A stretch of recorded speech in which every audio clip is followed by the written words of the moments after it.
Amigos televidentes, muy buenas noches. Estamos con ustedes, como todos los martes, en su programa Diálogos, programa producido por el Instituto de Estudios de las Culturas Andinas y que, como siempre lo mencionamos, buscamos introducir en agenda determinados temas vinculados a la diversidad, la interculturalidad, pueblos originarios, con el fin de que se establezca un diálogo intercultural lo entendemos como ese respeto, esa visión de confraternidad entre las diferentes matrices culturales, ¿no? Esa visión deberíamos tener, ese horizonte de sentido deberíamos tener, de respeto de las diferentes matrices culturales. Bien, el día de hoy vamos a desarrollar, como es habitual, dos temas. En un primer tema vamos a conversar sobre lo que es precisamente la institución IDECA. Estamos de aniversario, así que vamos a hablar un poco de la institución, sus orígenes, sus perspectivas, su trabajo fundamentalmente, ¿no? Y en un segundo bloque vamos a charlar sobre la coyuntura regional, coyuntura básicamente político-electoral, ¿no? Que ha sucedido el día domingo, ¿no? Con los resultados de las elecciones regionales y de alcaldías provinciales, distritales a lo largo de todo el país. Entonces, esos son los dos compromisos para el día de hoy, trabajar un poco la labor de IDECA y la coyuntura regional. Así que de inmediato vamos con el primer bloque vinculado a nuestro aniversario de la institución y vamos a conversar con Juan Oscomaita, él es integrante de IDECA y le damos la cordial bienvenida. Juan, muy buenas noches. Muchas gracias, Ena. Como sabrás, Boris, que es director de la institución, ha ido de viaje por cuestiones laborales a Cusco y por eso yo estoy aquí en representación de la institución. Así es, claro, esa es la idea de Juan. Bien, como es habitual, siempre tenemos un bloque de entrevista y el equipo de producción ha preparado un bloque. ¿Qué te parece, Juan, si lo vemos este bloque, ¿no? Y vamos inmediatamente a la entrevista que ha preparado el equipo de producción.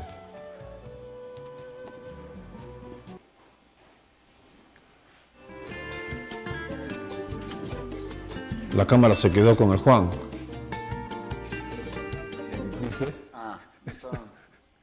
Yo estaba... ¿Cuál fue su experiencia como director del Instituto de Estudios Aymara? Bueno, yo en primer lugar no quería tener ese tipo de cargo. Yo quería sumarme al trabajo de personas de iglesia y personas de buena voluntad en el mundo aymara, pero la verdad es que, y varias gente sabe esto, la prelatura de Juli me invitó y me invitó en forma muy estricta, ¿no? Necesitamos a alguien que se encargue del Instituto Aymara, ¿no? Bueno, y desde el inicio yo busqué y con Domingo Yaqui, un amigo entrañable, logramos y se hicieron una serie de actividades y con otros más, ¿no? Amigos, compañeros y amigas que... Entonces, trabajar en equipo para mí ha sido fundamental y el hecho que nunca nos acerruchamos el piso. Hay otro tipo de organismos donde uno ve de que ha habido unas disputas y unos pleitos por diferentes motivos, ¿no?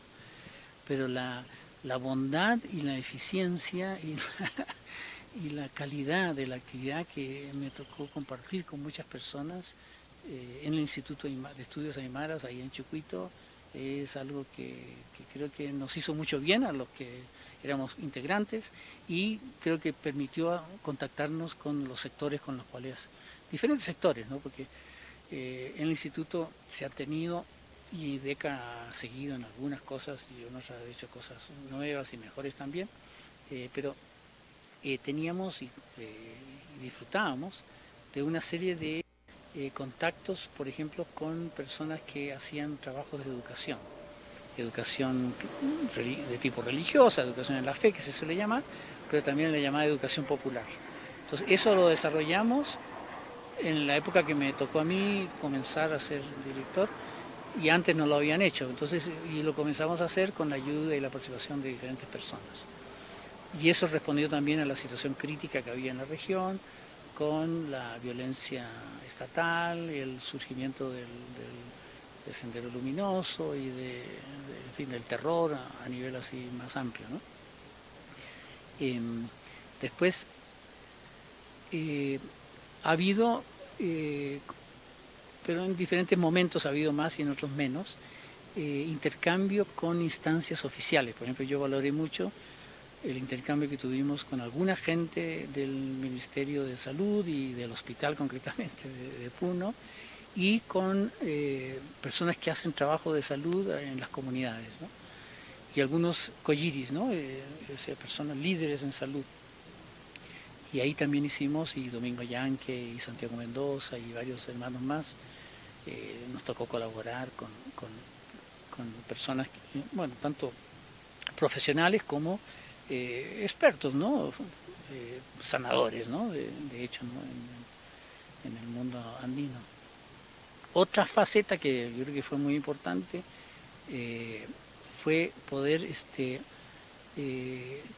promocionar, difundir el idioma propio, ¿no? Y los cursos que se han dado, se han hecho cursos tanto en comunidades o pueblos que nos pedían cursos breves, o constantemente, durante todo el año había la oferta de cursos, pero eso era para personas que se especializaban o que querían hacer una atención más rigurosa, en el sentido de 2-3 horas a cada día, ¿no? O qué sé yo, 8 horas a la semana, en fin, había diferentes. Cada persona nos indicaba sus necesidades y se hacía un programa, ¿no? De enseñanza del idioma.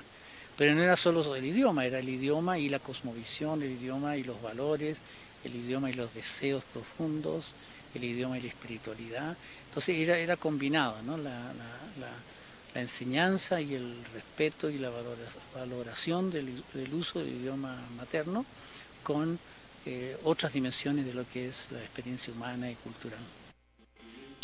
Bien, han sido las palabras del exdirector de IDEA, Diego Irarrázaval. Él bueno, en realidad es el antecedente fundamental de IDECA, es el trabajo de IDEA. Pero bueno, de eso vamos a conversar con Juan, y quizás lo primero, Juan, un poco yendo luego de escuchar a Diego, hacer esa aclaración, ¿no? O sea, cómo de la institución IDEA pasa a IDECA, ¿no? IDECA en noviembre del 2013 se constituye, como su nombre indica, Instituto de Estudios de las Culturas Andinas, pero sobre lo que antes era IDEA. IDEA, como también es una sigla que quiere decir Instituto de Estudios Aymaras, que se fundó en 1974, y los que fundaron eran los padres Merino, con el fin de promover la cultura andina, especialmente la cultura aymara, ¿no?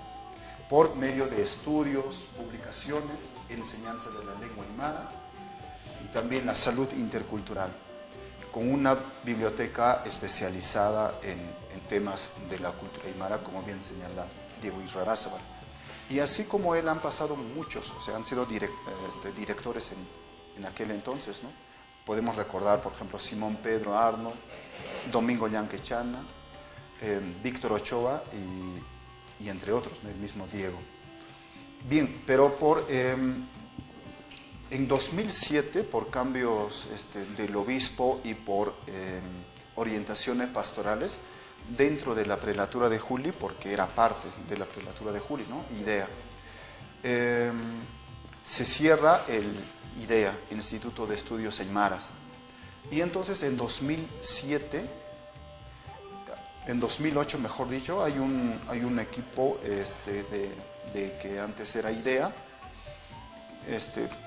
constituyen IDECA, pero desde el 2008 hasta el 2013 era parte de Emaús, Centro de Espiritualidades Emaús.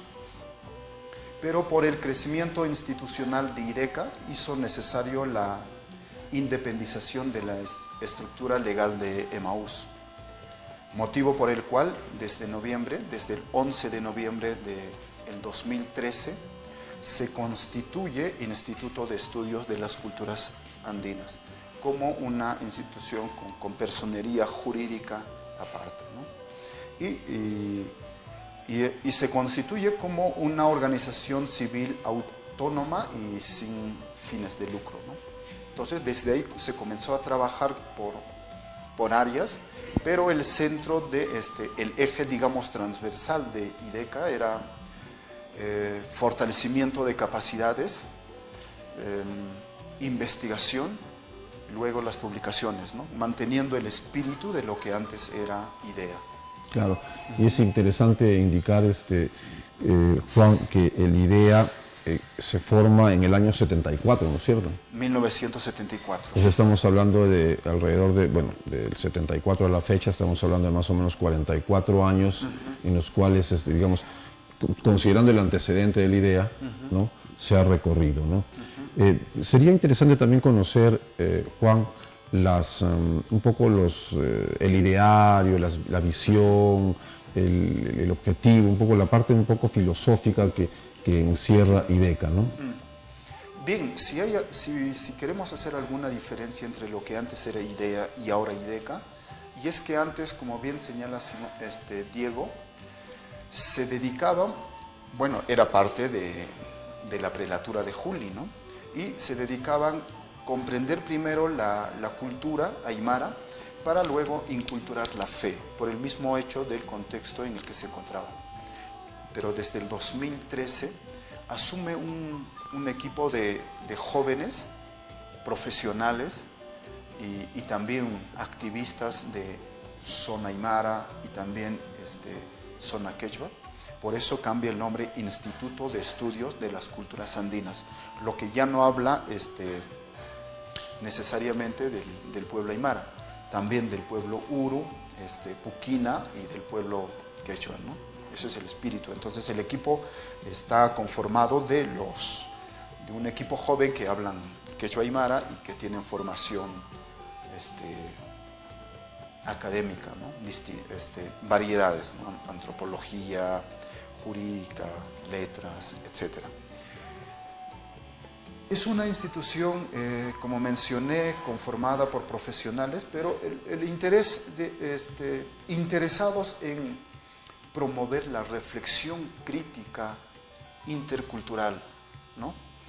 Para un auténtico diálogo intercultural, pero para eso es un proceso que se requiere, por ejemplo, la descolonización de mentalidades, ¿no? Que esto viene desde el momento de la invasión española. Dicho sea de paso, eso también se recuerda el 12 de octubre, ¿no? Entonces, es un poco el eje transversal de la institución, entonces, son la identidad, la descolonización para un auténtico diálogo intercultural, ¿no? Un diálogo de saberes, pero en respeto y también reconocimiento de ambas partes, ¿no? El fin de IDECA también es, a partir del diálogo, pues que esos dos tipos de saberes, occidental y andina, si queremos señalar los dos, que se complementen uno con el otro. Pero para eso es necesario que ambos reconozcan sus propios saberes, maneras de ser y pensar, y ahí su cosmovisión, su conocimiento para un diálogo intercultural horizontal. Así es. Ese es un poco, de manera sintética, la parte fundamental, los fundamentos, la parte filosófica de IDECA. En el plano más práctico, Juan, sería interesante conocer cuáles son los programas o las acciones concretas, líneas concretas de trabajo de IDECA. Sí, como su visión también es promover ese espacio de reflexión crítica intercultural para un diálogo intercultural, pues se constituye por programas, ¿no? Tiene 5 programas: diálogos interreligiosos, idiomas andinos, culturas andinas y género, pueblos originarios y medio ambiente, y alternativas desde el buen vivir. Así como tiene programas, también tiene áreas como Consejo de Investigación, SIDECA, Comunicación, Biblioteca, Asesoría Legal y Técnico Ambiental. Bueno, tanto programas como áreas tienen un eje transversal que es fortalecimiento de capacidades, ahí es el diálogo intercultural. Luego la investigación con enfoque intercultural posteriormente las publicaciones de esas investigaciones, ¿no? Con enfoque intercultural. Bueno, nosotros, si bien somos una institución, yo diría joven, porque todavía tiene recién 5 años, desde el noviembre del 2013, vemos importante trabajar con otras instituciones, mantener ese espíritu del sentido colectivo, ¿no?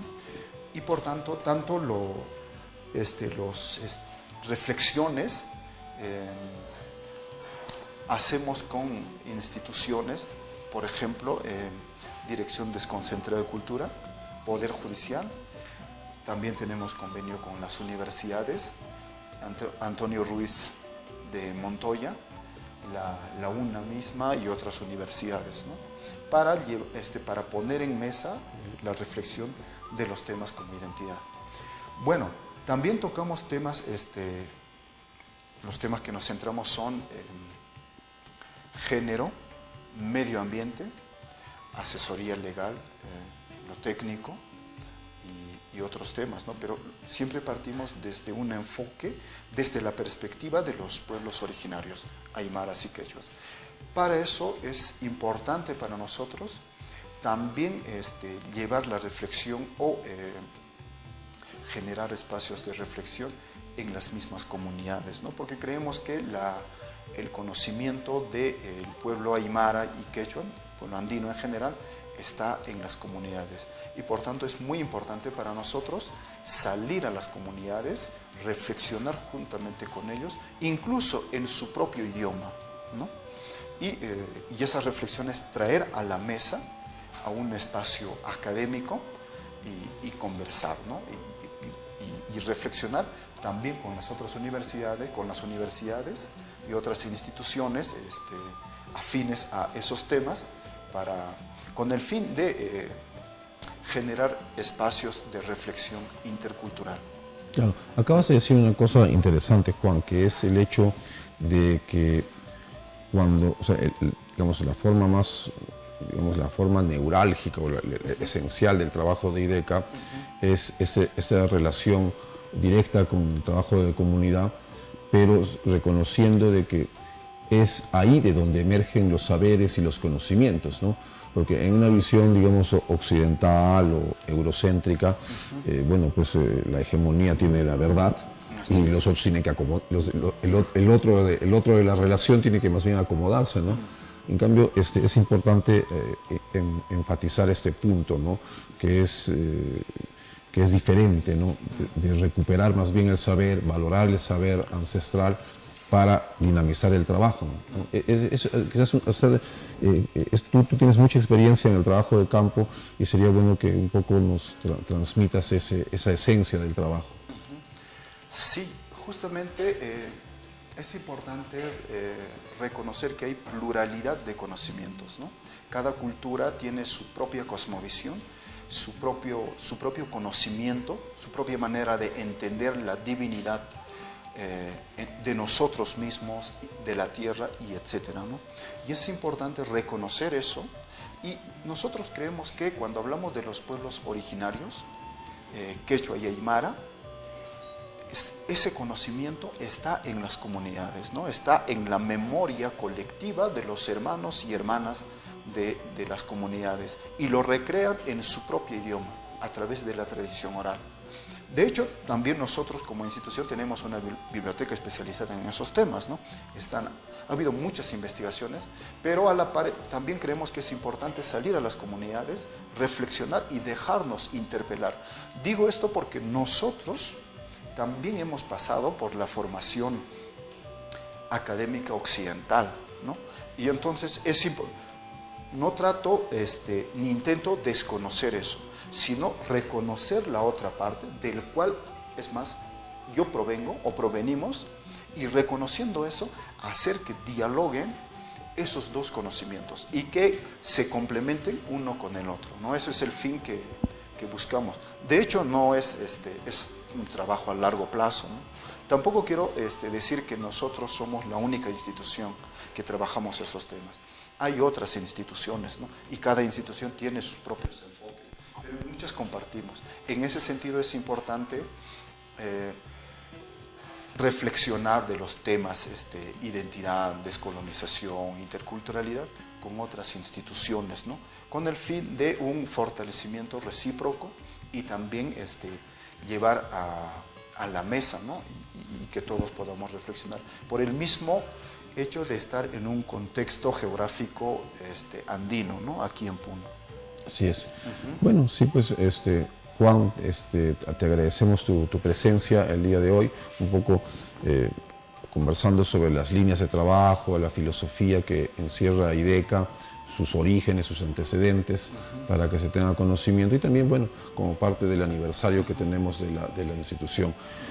Como bien indicas, ¿no? Boris Rodríguez no se encuentra en la ciudad, y bueno, y creo que tú eres la persona adecuada para reemplazarlo en este caso. Muchísimas gracias, Juan, y bueno, y a seguir en nuestro, como tú mencionabas, ¿no? Hay todo un desafío por delante, ¿no? Eso del diálogo intercultural no es tan fácil, ¿no? Hay mucho por trabajar y por, como tú decías, por interpelarnos en nuestro trabajo, ¿no? Gracias, Elan. Solo quiero señalar que la dirección del instituto está en Girón Miguel de Cervantes, 125, barrio Machayata. Como referencia, la curva de donde viven la Casa de los Mormones al frente, ¿no? Entonces invitamos a todos los hermanos, hermanas y pueblo en general que se interesen investigar o que tienen inquietud, pues ahí tenemos la biblioteca. El horario de atención es de 9 a 1 de la tarde y en la tarde de 3 a 5 de la tarde. Pues están bienvenidos y muchas gracias, Elan, y a todo el equipo. Así es. Muchísimas gracias más bien a ti, Juan, por estas palabras un poco en conmemoración, recordando el aniversario que tenemos en IDECA. Bien. Concluimos de esa manera ese bloque y inmediatamente después de la pausa vamos a conversar sobre coyuntura regional con Domingo Mendoza. Una coyuntura bastante picante, bastante intensa, con resultados algunos previsibles y otros sorprendentes, pero de eso vamos a hablar luego de la pausa. Pausa y volvemos.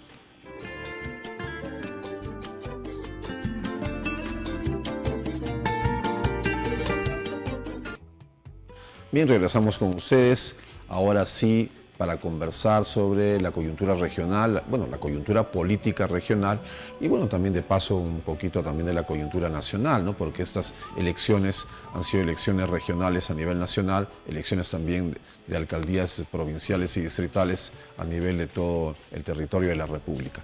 Pero para eso vamos a conversar con Domingo Mendoza, persona profesional, especialista, experto, enterado en esos temas vinculados a la política, a las ciencias sociales, para charlar sobre ese tema. Domingo, muy buenas noches. Hola, buenas noches, gracias nuevamente por la invitación. Bien, comencemos quizás con la elección en el caso de Puno, que yo te manifiesto algo que en realidad a mí me ha sorprendido más que la elección de Adubiri, la reacción de algunos sectores sociales, medios de comunicación, no solamente locales, sino también nacionales, ¿no? O sea, como que, no sé, algo hay ahí que no funciona bien o no encaja. O sea, si es que hay un resultado electoral, uno debe reconocer que, bueno, pues ese es el resultado, ¿no? Pero salir con manifestaciones, de cuestionamientos, hasta de racismo, llama la atención eso. Eso es muy, ¿tú cómo lo ves? Es una cosa muy nacional, muy puneña. ¿A qué se debe ese tipo de reacciones que a veces surgen, ¿no?, en nuestra política nacional? Sí, bueno, en realidad esta problemática que vive el Perú y particularmente Puno tiene que ver con un tema que ya lo trabajó Mariátegui. Es decir, este es un tema que tiene muchísimo que ver con el pensamiento de Mariátegui sobre que en realidad la clase criolla, la oligarquía, en 200, bueno, vamos a cumplir 200 años, no ha hecho absolutamente nada por las nacionalidades, los originarios del Perú. Entonces es un tema, vamos a encontrar a un montón de autores sobre este tema. Entonces no es un tema nuevo, es un tema ya bíblico, vamos a decir. Bueno, el punto es que la lectura que se tiene en nuestro medio es una lectura muy electoralista, es una lectura muy de hecho, de ver el hecho. Y no están reduciendo el triunfo del movimiento Mi Región a una persona. Tremendo error, en mi concepto, tremendo error. Aquí el paladín del triunfo de Mi Región como movimiento político no es Adubiri, absolutamente. Esa es una equivocación. Y están haciendo un análisis sobre el hecho electoral.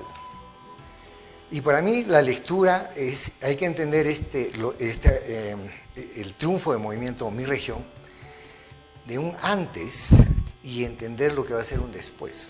Y vamos a ese antes. El triunfo de Adubiri se debe fundamentalmente a una decisión colectiva. No son votantes, no son electores, es una decisión política de hace muchísimos años. No ha caído la gente en la trampa de ir a la ánfora y buscarse un candidato, no. Este es un proceso social que tiene muchos años. Si investigamos cuál es la postergación que ha tenido nuestros pueblos, la nación aymara existe, querramos o no, existe la nación aymara. Existen autoridades, tienen un territorio, tienen costumbres, etcétera, etcétera. Y tiene una perspectiva. Entonces, el negar que existe una nación aymara realmente es impropio, es incorrecto. Desde ahí hay que analizar este fenómeno. No, es un hecho, es un fenómeno. Y aquí es que yo quiero referirme, por el tiempo muy rápidamente, ¿qué es un movimiento político social? Y quiero diferenciar entre lo que es un movimiento político, que eso es lo que permite la ley electoral, que es el sistema político peruano, permite la formación de movimientos políticos. Pero el fenómeno Adubiri, vamos a decir, es un movimiento político social. Porque existe aquí una colectividad, una decisión colectiva con identidad. Con identidad. Que decide participar para acceder a espacios de poder. No es decisión de Adubiri, no es decisión de sus allegados, de sus inmediatos. Esa es una decisión colectiva. Exactamente eso define lo que es un movimiento político social. Y que también está en la raíz de la aparición de Adubiri como personaje en la política, ¿no? No es un individuo particular que decide movilizar masas, no es eso. No, él es parte de ese movimiento, es parte de esa sociedad, de ese colectivo. Él no es ningún arribista, un outsider, no, él es parte. Y como yo lo interpreto, él es candidato porque es una decisión de su comunidad, de sus comunidades. Es decir, como en el mundo aymara existe, ¿no?, el servicio a la comunidad, él tiene que cumplir un servicio. Esa es la diferencia respecto de todos los otros candidatos, que son decisiones individuales, son decisiones hasta gremiales, lo colocaremos, ¿no?, apoyaremos. Esta es la diferencia en relación a lo que es el movimiento Mi Región. Al ser un movimiento político, social o sociopolítico, como tú lo mencionas, hay un componente histórico y cultural detrás de todo eso. Así es. Y aquí es importante, cuando hablamos de un movimiento político social, el movimiento político social lo que hace es identificar al adversario. ¿Quién es el adversario para el movimiento Mi Región? Desde mi lectura, es el Estado. Históricamente el Estado peruano ha sido un Estado anti-aymara, anti-quechua. No lo digo yo, existe cualquier cantidad de bibliografía. Aquí en Amantaní, al final de Piérola, han enviado 2 buques para bombardear desde las 6 de la mañana hasta las 6 de la tarde a la isla Amantaní, porque mataron a un gamonal. O sea, si contamos hechos que han habido acá en Puno, es increíble de cómo ha actuado históricamente el Estado peruano. El Estado peruano no absolutamente ha reivindicado los derechos, la dignidad de los pueblos. Y como has dicho tú en el caso de Mariátegui siempre indicaba de que es un Estado construido de espaldas y en contra de los pueblos originarios. Así es. Entonces, aquí hay un tema importante. Bueno, lo que yo percibo en mi lectura es de que en estas elecciones se ha manifestado una comunidad frente a la hecatombe, al desastre de un Estado, que ya no tiene absolutamente ningún crédito. Y aquí viene un elemento muy importante. A partir de la identidad del ser quechua, del ser aymara, este movimiento político-social se plantea como un reto la construcción de entrar en un proceso de cambio social.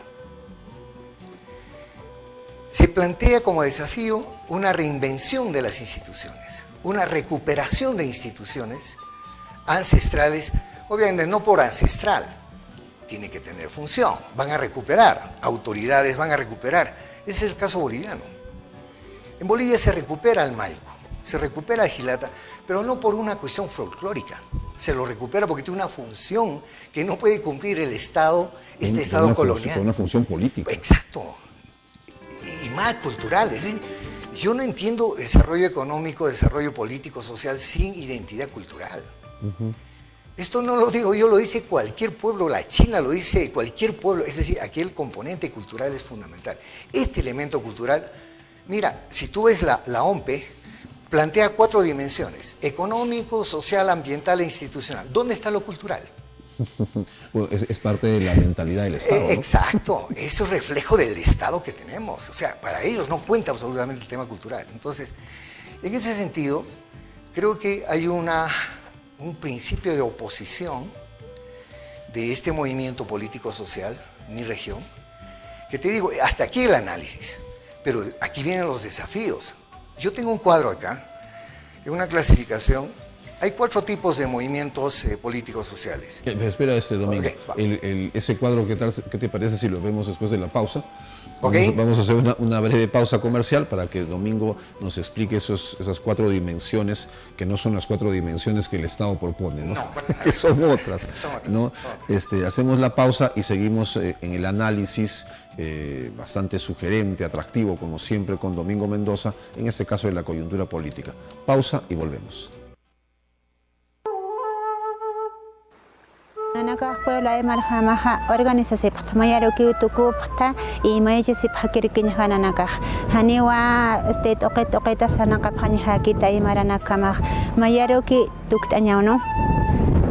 El Perú es diverso, pero el Estado se resiste a actuar en conformidad a cómo los pueblos originarios, así como el pueblo aymara, donde viven, se organizan y necesitan desarrollarse. Hiwas aymar markamaj muntanwa suma hakawi hiwas kipka nairaru sartañataki.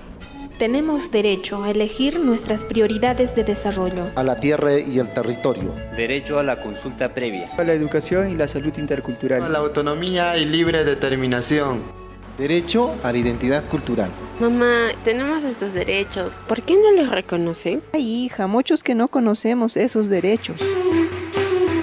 Este Estado nanakar entiende pretañan pauno con jamakis nanakan le jajayuk porque haneo nanakaro ugamais le nakan pescachapquitas patiano. Pisacoma, Queluyo, Huacuyani, Cepita, Desaguadero, Pomata y Juli. Utap Maruskip Asiñani Derechos Colectivos. Hani Marcasa Hiskachañapataki. En el segundo taller de la escuela comunitaria, reflexionaremos sobre los derechos colectivos de los pueblos originarios.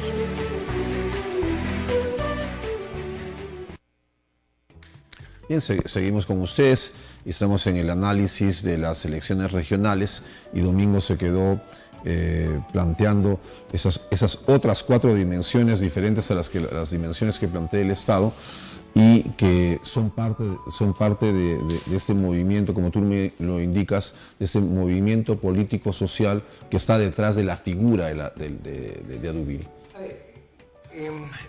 El concepto de desarrollo en el marco de lo que es la cosmovisión andina, tú tienes la parte de la identidad, es el famoso Munay, el Munaña, esa es la identidad.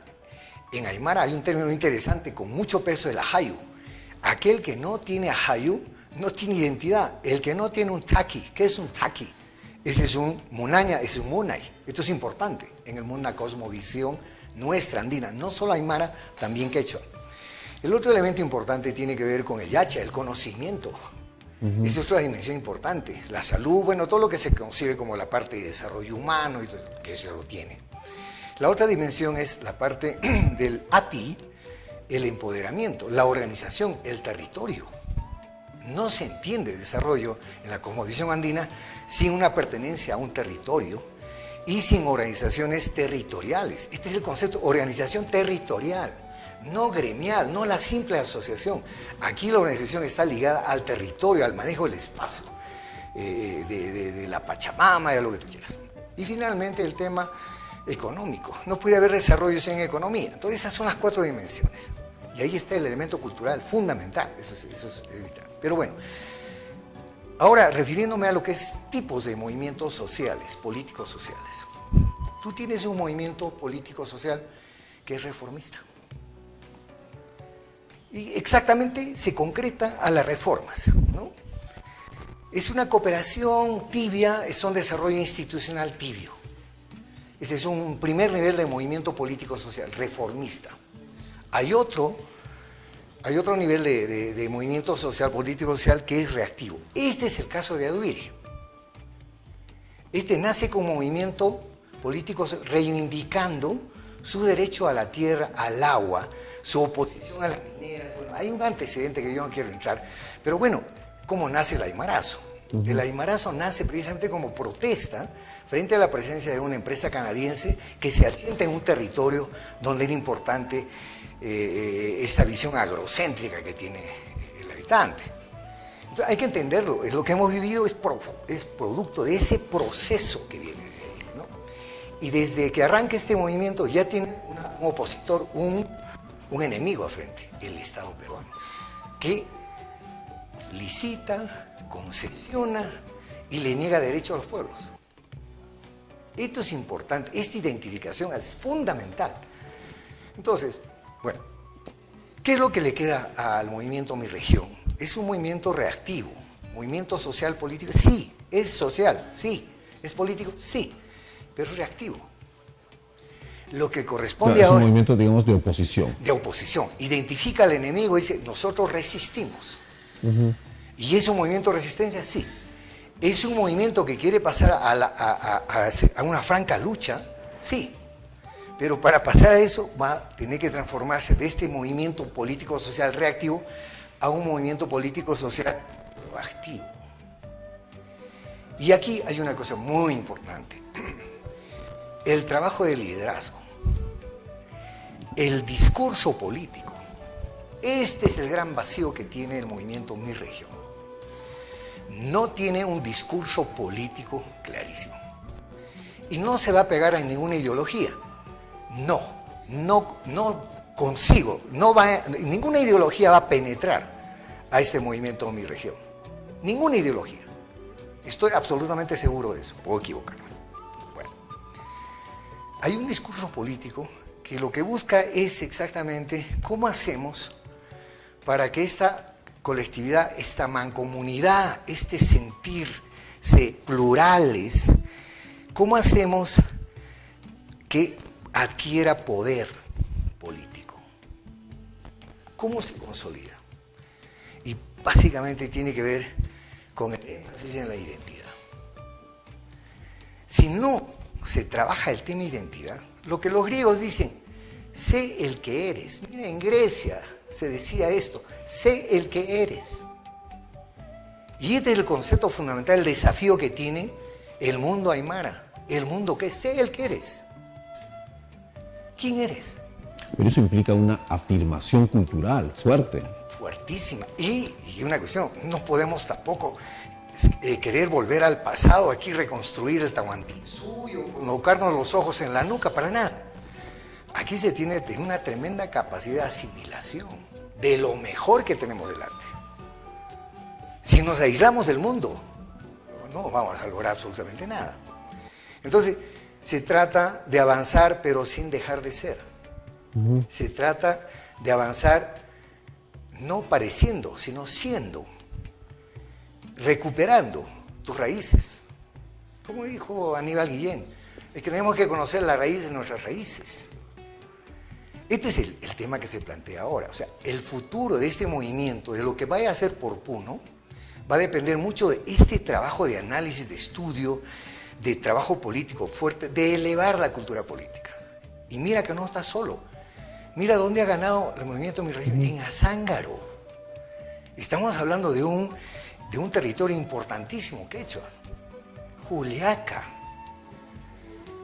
Entonces, esto es interesante en el sentido de que hay una convergencia de dos nacionalidades, la quechua y la aymara, y también elementos de mestizaje, ¿no?, que van a converger hacia la construcción de un poder comunitario, social. Aquí lo social es clave. Con esto se ha enterrado este sistema individualista de ejercicio de gente que se coloca una escalera y usa otros para llegar al poder. Esto no funciona ahí. Entonces, en conclusión, lo que yo planteo en mi lectura es que uno se ha prácticamente instaurado las bases de lo que sería el primer movimiento político-social en la región de Puno. Que tiene verdaderamente raíces, ¿no? Porque en ese momento, escuchando un poco lo que tú dices, en el inicio del proceso de regionalización, cuando surge las primeras elecciones para el gobierno regional, el movimiento por la autonomía regional quechua aymara, marca, de alguna forma, de manera muy caudillesca, que quería lo mismo, ¿no? Sí. Pero ahora, digamos, las condiciones son diferentes. Son diferentes. Aquí el concepto de individuo como el sujeto, como el actor político, el individuo cae. Aquí el sujeto político es la comunidad. Y es la comunidad que coloca a sus líderes en una relación de obediencia. Miren esta expresión, voy a mandar obedeciendo. Entonces, esto es interesante, como vamos a decir, un arranque de lo que podría ser en mi concepto el inicio de una otra manera de ver el ejercicio del poder, una otra manera de recuperar lo mejor del pasado, una otra forma de ver un cambio social que tiene que ver con el hastío, la intolerancia, es decir, ya más que intolerancia, simplemente resistencia de dos naciones que han dicho basta. O sea, se están dando las condiciones para, de acuerdo a tu lectura, se dan las condiciones para plantear una política otra. Sí. Mira, o incluso un diseño otro. De hecho, las ideologías, bueno, hay gente, antes de venir he estado con un par de amigos conversando, que ellos no conciben la política sin ideología. En mi concepto es un error. ¿Qué hemos tenido en todos estos años? Vamos a cumplir 200 años. La hegemonía de ideologías, la pelea de ideologías. ¿Quién te traía esas ideologías? Iluminados. Un sector iluminado, privilegiado, que elabora un esquema ideológico y, bueno, y te lanza, ¿no? El mismo hecho del concepto de la ideología marxista, por ejemplo. ¿Pega eso en el mundo rural? ¿Se asimila esto en el mundo rural? Bueno, decir, no, pero eso no ha sido construido para los campesinos, esto es para los obreros. Bueno, ahí podemos entrar que ha habido una hegemonía en una sociedad industrial de la que vivimos esto. Ideológicamente tenemos pues un movimiento obrero, que es la máxima expresión de una sociedad industrial. Y esta ideología de una sociedad industrial es la que se ha impuesto, y dice, bueno, el campesino aliado inmediato del obrero. ¿Dónde hay obreros? A ver, mira lo que pasa con la CGTP, o sea, hay realmente aspectos que te hacen. Ahora te preguntas, ¿hay vanguardia obrera? ¿Es posible con una ideología obrera en el Perú? Pregunto, si es posible realmente cambiar lo que estamos viviendo en el país. Entonces, frente a no haber respuestas a esto, aparece esto de los movimientos sociales que agotan el tiempo de esperar, participan, dicen, pero no pasa nada, absolutamente aquí no pasa nada. En ese nuevo diseño, regresando a la nueva forma, al nuevo planteamiento, es una política desde la identidad. Así es. Y aquí hay una cuestión muy importante.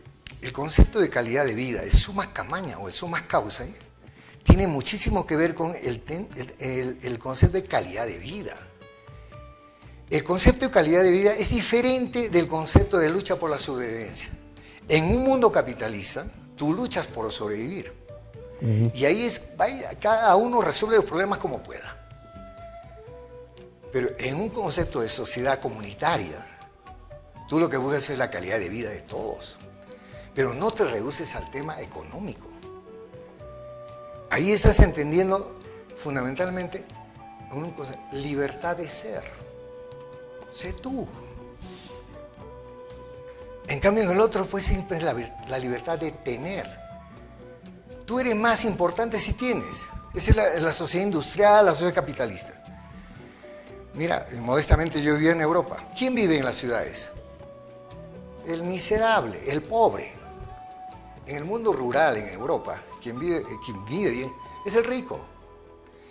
Entonces, fíjate esos conceptos.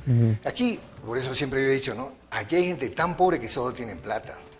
Y estos, los candidatos que hemos tenido, han querido llegar al poder a través de un poder económico. Así no se llega al poder. Y eso es lo interesante que me gusta del movimiento Mi Región. No llegan a partir de un financiamiento, es decir, aquí hay que poner plata. Aquí hay un compromiso.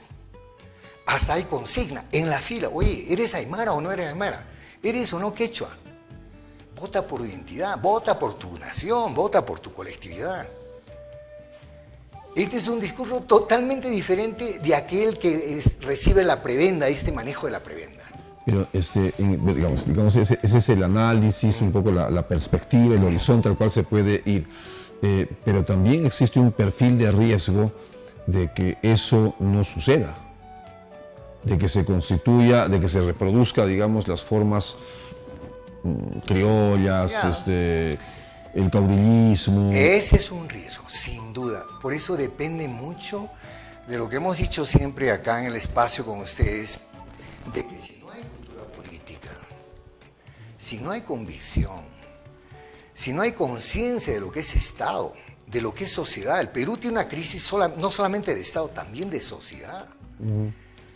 Hemos perdido valores, o sea, el 85%, 84% de los peruanos son violadores de normas y leyes. Siendo quechos y aymara son violadores. Entonces, este es un punto importante ahora. Es decir, bueno, tenemos la posibilidad ahora de una alianza quechua-aymara de recuperar nuestros valores. A Duviri, como hay un culto a él que es tremendamente pernicioso, cuidado con eso. Y hay gente del mundo aymara que están rindiéndole culto a Duviri. Eso es peligrosísimo. El caudillismo, el culto a la personalidad, va a tumbar todo un proceso de lo que es un movimiento político-social. Y se va a dar esto que tú señalas. Estos vicios que existen, típicos de esa forma criolla de hacer política, van a penetrar y este movimiento se viene abajo. Como movimiento, estoy más concentrándome en la gente que ha creído en esta propuesta. Creo que uno tiene la oportunidad, debe dar la oportunidad, ya está, no podemos ahora llorar, ya hay un movimiento político triunfador y los resultados que ha tenido pues simplemente han pateado el tablero de lo que se ha estado manejando. Y creo que es importante ver en un sentido positivo de que Puno necesita pues el ejercicio de liderazgos con identidad, con valentía, de ser contestatarios, de ser realmente interpeladores a un Estado que está destruyendo nuestra cultura, sin caer en indigenismos, porque hay gente que me ha estado criticando, usted es una posición muy fundamentalista, este es otro peligro. Es decir, aquí estoy aymara, aquí el que no es aymara no tiene pisada a mi lado, ¿no? Estos fundamentalistas también son peligrosísimos, esto lo sabemos. Aquí se trata de realmente ser bastante amplios, ¿no? Y por eso creo que se da un escenario interesante de alianza quechua-aymara que puede generar un proyecto de cambio, un proceso de cambio interesante, ¿no? Y donde esta dicotomía campo-ciudad desaparezca. Porque aquí hay una bronca de la gente citadina, estos campesinos, estos indios, nuevamente ahora nos imponen autoridades. Ese tipo de conceptos, ese tipo de afirmaciones son tremendamente dañinas, realmente no ayuda, no ayuda. Ojalá que desaparezca todo eso, mi querido. Yo lo veo así. Es un tema complicado. Lo que hemos querido es un poco lanzar esta cosa para debatirlo, para conversarlo más. Creo que ese es el escenario que necesitamos de debatir, de analizar, de pensar, de hacer ejercicio realmente de lo que es la política, de lo que es el poder. Y el mundo rural, siempre se ha dicho, el mundo rural es un mundo ignorante, son analfabetos políticos, son indigentes políticos, se dice todo esto. Pero creo que este es un buen escenario para conversar, para analizar, para ver cómo nos enrumbamos en un proceso de cambio que vaya contra esto que estamos viviendo, un Estado que nos está matando. Bien, muchísimas gracias, Domingo, por tus reflexiones siempre tan profundas, tan agudas. Y bueno, como tú dices, ¿no? Creo que hay que seguir un poco en la reflexión de esto y ver hacia dónde también apunta toda esta gran oportunidad, ¿no? Es una gran oportunidad, incluso yo diría de tipo histórica, en la región, y no solamente en la región, de la región que puede incluso replicarse a nivel de país, ¿no? Esperemos que, bueno, todos esperamos de que todos los gobernantes electos cumplan sus promesas, cumplen sus proyectos y caminemos hacia un horizonte más de mayor bienestar, ¿no? y de mayor integración, como tú muy bien indicabas. Muchísimas gracias. A ustedes y bueno, un abrazo por el aniversario de IDECA. Sé que están cumpliendo un aniversario más, 5 o 6 años. Bueno, un abrazo a todos ustedes. Bueno, pues tenemos unos desafíos importantes. Ya que estar en la trinchera siempre. Nuestro querido Puno. Gracias. Así es, muchas gracias, Domingo. Bien, de esa manera llegamos a nuestro punto final y no sin antes indicar algunos pequeños avisos. Indicar que el jueves 11 de octubre, a partir de las 10 de la mañana, en el distrito de Pomata, se va a desarrollar la Escuela Comunitaria de Derechos Colectivos de los Pueblos Originarios. Esto, ¿no? El día jueves a las 10 de la mañana en Pomata. Están cordialmente invitados para participar en esta escuela comunitaria. Y de igual manera, la misma escuela comunitaria, pero dedicada al buen vivir, se va a desarrollar el domingo 14 de octubre, también a partir de las 10 de la mañana, en el distrito de Pisacoma, ¿no? Ya esa escuela va a ser más sobre el buen vivir y también quedan cordialmente invitados. Esa es una de las actividades, líneas de trabajo, programas que tiene IDECA y que hacemos de conocimiento de ustedes. Y no olvidar que mañana a las 9:30 en Hablemos de Nuestro Mundo, el programa que se transmite por Radio Pachamama, vamos a seguir también tocando esos importantes temas que ya hemos abierto el día de hoy, martes, ¿no? Y mañana, miércoles, continúa este objetivo. Bien, así llegamos al punto final. Muchísimas gracias por su audiencia y nos vemos la próxima semana. Hasta entonces.